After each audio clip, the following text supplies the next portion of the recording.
Kalkalosh, good evening. We're continuing on Parashat Yitro, Perek Yudchet, Pasuk Zayin. We were in the middle of Pasuk Zayin where we said that Moshe Rabbeinu went out towards his father-in-law, which meant that he didn't go out because of his wife and children. He went out to respect his father-in-law. And from here we learned that a person is obligated to respect their father-in-law. Now the question that we say is afterwards there's a question of the Or HaChaim HaKadosh. The Or HaChaim HaKadosh comes and he asks the following question. He comes and he says, when it says Vayishtachu Vayishaklo, he went and he kissed him. So who kissed who? Yeah, Vyikshu Kvar Barishonim. Talugam, why? Because it says by Rashi says, En Yodea Mishtachavi Lemi. I don't know who bowed to who. So Keshu Omer Ish Lerehu, when it says one person to his friend, Mia Karoi Ish, who's called Ish, Moshe, Shneemar Ve'aish Moshe. Right? And that means it's not only because of Tefillah Moshe Isha Elokim, but it's rather Ve'aish Moshe Anav Meod. So when it says Va'ish Moshe, so it comes and it says Ha'ish is Moshe Rabbeinu. So all the Rishonim say, one second. It says Vayoel Moshe Lashevet et Ha'ish, which means that it's also written Ish by Yitro. So why are you telling me? And this is the Or HaChaim HaKadosh also asking this question. So he's saying, why are you telling me that who is the Ish? Moshe Rabbeinu. And therefore Moshe Rabbeinu was the one that bowed down to Yitro. Maybe the other way around. Maybe Yitro bowed down to Moshe Rabbeinu. Because it's written Ish. ותירץ באור החיים הקדוש, יש לחלק בין קריאת איש של יתרו לקריאת איש של משה. He says there's a difference between the Ish, which is brought down by Yitro, and the Ish, which is brought down by Moshe Rabbeinu. He says, why? He says, Kol adam yikare ish v'nekevato isha. Every human being, a male is an ish, and a female is an isha.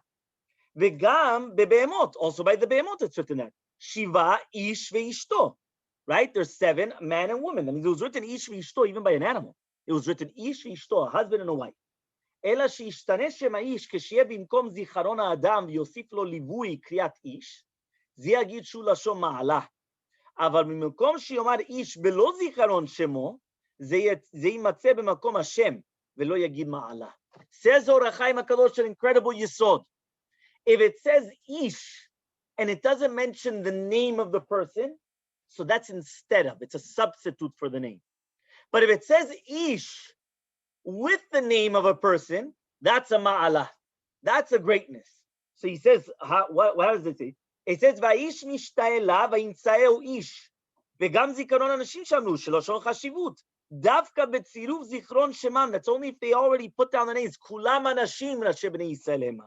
She'achar shezachar shemam. That after it tells you the name, now it's going to tell you everyone's anashim, everyone's men, which means that they're hierarchy, they're higher people. Mashenken, on the other hand, if it's just instead of the name, so then it's not a ma'ala. So also, gam ha'ish Moshe. Or Kizeh Moshe Ha'ish, it says Moshe and it says Aish. So it says Ma'ala. That's a high name. That's showing you Chashivut, importance. Right? He says, Vezeu kavanah ma'amam yishu miu shekaru ish. But by Yitro, even though he was called the Ish, it's not written any name beside it. It just says V'yol Moshe Lashevet Ish. So because of that, it doesn't show any importance to it. Okay? That's one thing. No, so it gives you the answer. Meaning, how do we know there was Moshe Rabbeinu? Because he was the one that was written Ish. Ish was also written in Yitro. No, but the Ish of Chashivut was only written by Moshe Rabbeinu, not by Yitro. And that's why we took that one, the one of the Chashivut. Okay. Now it says Vayishtachu Vayishaklo Vayishilu Ish Lerehu. Targum Yonatan Uziel says V'sagid v'nashak levegire v'shelei gavar lechavle l'shalem. He bowed down to him, kissed him. He converted him. He asked him, how is he doing? So Pirush Natan says that the diuk is the fact that it says, Mere'ehu. What is Re'ehu? Lama takerecha. Rasha kemotcha. V'chen haba mishpatim ar re'ehu v'lo lanochri. Which means that it can't be that he was a goy. So if it says, Vayishalu ish l're'ehu, it means he already converted him. Yeah, he had to convert him. Because if not, he's not Re'ehu. Vayishalu ish l're'ehu, right? He comes and he says he had to convert him. Okay, so this is incredible, which means who's called Re'ehu? Re'ehu is only another Jew, not a goy. Yeah? Now, where else do we just see this? In this morning's Daf Yomi. This morning's Daf Yomi, what did I tell you? I told you that it was written L're'ehu, and there it was written that it had to be a Jew. It says in the morning we learned Mishum Rav Nachman, Dam Rav Nachman Amarka, Ve'avta l're'acha kamocha, beror lo mita yafa. Choose for him a beautiful death, which means that even if you're going to kill someone and he's a rasha, you have to choose for him a good death. Why? Because it says Ve'avta l're'acha. He's called your re'ah. He's called your friend. It says over here, Afilu rasha shenitchayev mita. Even a rasha that you have to kill him. Mitat betin. חייבים לחזור אחר זכותו לברוא לו מיתה שלא ייצר בה כל כך. You have to make sure that he's not going to suffer so much in his death penalty. ואף על פי שרשע הוא, מכל מקום יש לו כפרה במיתה זו וראוי לקרותו רע. You're going to call him רע. מיתה על ידי שפיכת עופרת מותכת. יש בה פחות צער ממיתה על ידי חמור הוא. Which means if you're going to come and you're going to pour boiling hot lead down the person's throat as sirifah, that's going to kill much quicker than if you're just going to come and start pouring boiling hot water down the throat. And therefore, that's why it says that you have to, that's only by a rea. A rea has to be another Jew, even if it's a rasha, but it's a Jew. So comes here, and then Yonatan Uziel comes and explains, how do we know that he first converted him? He says the reason why is he says, because since he says, he called him a rea, vayishalu ish lere'ehu. The fact that he called him re'ehu, he knew right away that he already converted. That's Yonatan Uziel. Right away. You know that he converted him right away. How do you know? Because if it wasn't, he wasn't called Rehu. That's how you know. וישאלו איש לרעהו לשלום, גדול הוא השלום שהוא קודם לשבחו של הקדוש ברוך הוא. Shalom comes even before the praise of הקדוש ברוך הוא. שכמצינו לא פתח ליתרו תחילה, לא he didn't start with יציאת מצרים, not עשרת הדיברות, not קריאת ים סוף, not the man, not the Slav, בשלום. וישאלו איש לרעהו לשלום. Right? So he says, and then afterwards, ויספר משה לחתנו, everything. Why? Because השלום מיישב את הדעת לשמוע את כל אלה. If you start with peace, everything else comes quickly. If you start with a good sense, with peace, everything else will follow suit. So that's why you started with peace.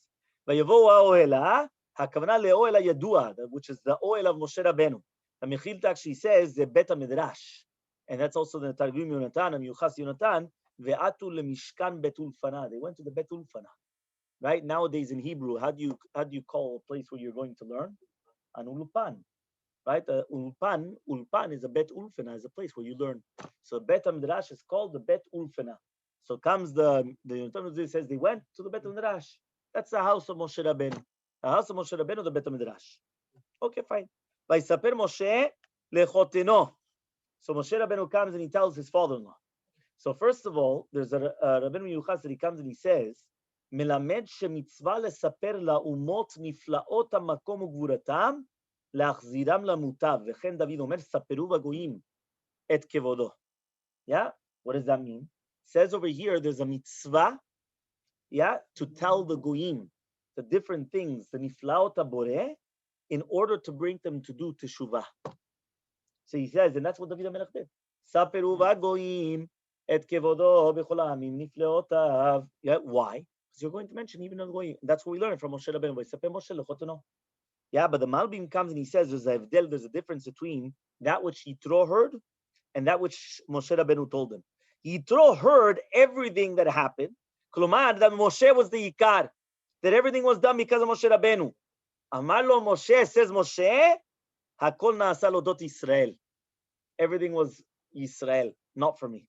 Which means because there, what happens is because Yitro is listening, right? Vayishma Yitro et kol asher asa Elohim leMoshe u'Yisrael.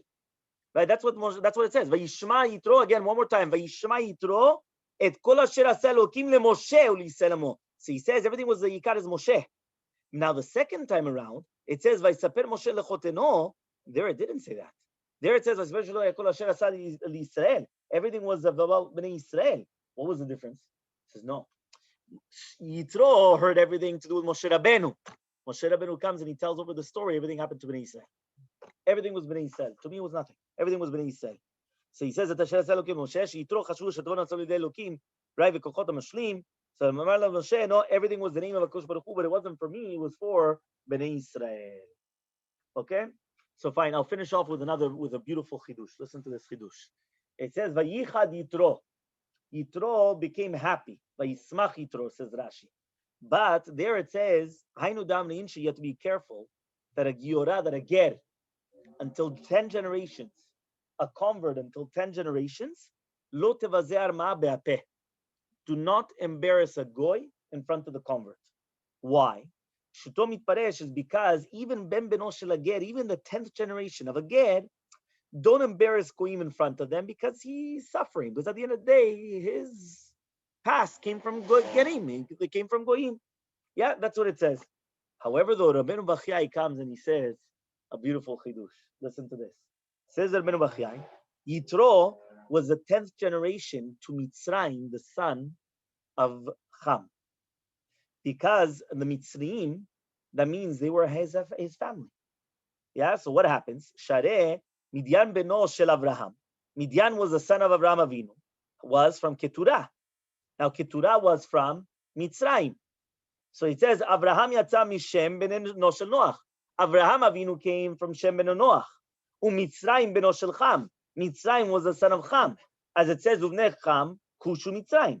Ushem shayu asara dorot minoach ve'ad Avraham. Just like there were 10 generations from Noach until Avraham, so too there's 10 generations from Cham, the son of Noach, until Midian, the son of Avraham, and 10 generations from Mitzrayim, the son of Cham, until Yitro, that he is the children of Midian. So therefore, when Rashi comes and he says, Hainu dam inchi, that's what people say, that until the 10th generation, a ger will still feel that tingling inside of him. It was dafka because it was the 10th generation.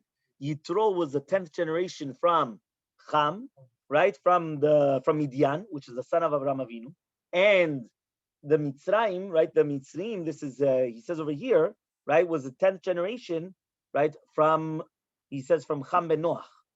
So he comes and he says, so therefore he comes and he says, those are the 10 generations that we had. Cham until Yitro was 10 generations, just like Midian. So that's why he says that the 10 generations, they were family. Because basically Midian and Mitzrayim are family. So Yitro is hearing all the downfall of Mitzrayim, but they're his family. 10 generations, but it's still his family. So he says, be careful what you say in front of them. Because at the end of the day, even 10 generations later, and they still feel a little bit of, they came from Goyim, it hurts them as well. That means even though it was a big miracle, and it's a big miracle to the Jews, and to there's something there. Okay, Bezat Hashem, we continue Bezat Hashem next time.